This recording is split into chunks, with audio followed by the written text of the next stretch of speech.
Tara, luto tayo ng ginataang santol. Yan, una, siyempre, maganda tayo ng santol.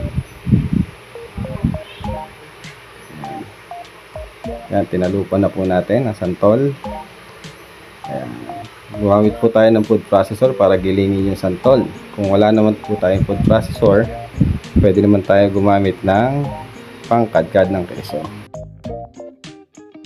Ayan, ayan po ang ating mga ingredients.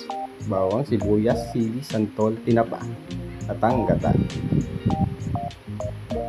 Sa isang kawali, maglagay ng mantika. Ayan, painitin lang po natin. Tapos, sunod ang bawang. Halo-halo ng konti. Tapos, isunod na ang sibuyas. Haluin hanggang lumabas ang aroma. Sunod na natin ng tinapa. At ang pangalawang gata. At ang santol. Haluin. Yan. Tapos, hayaan lang po natin siyang kumulo hanggang sa maiga. Sunod na natin ang sili at ang ating mga biniling pampalasa. Yan po, haluin hanggang sa medyo maiga po siya. Yan po. Haluin lang po. And then, after that, sunod na po natin ang kakanggata. Yan.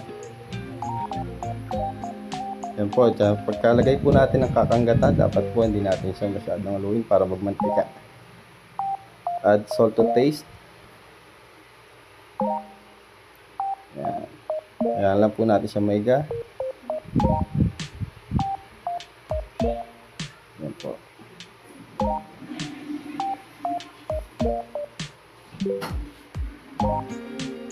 Malapit na po maluto. Ayan po.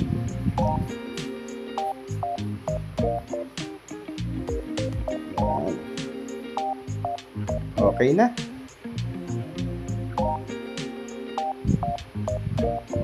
Ayan po ang ating finished product. Sundukin na natin.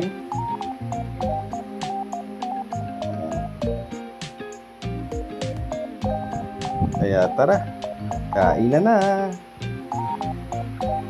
Let's go.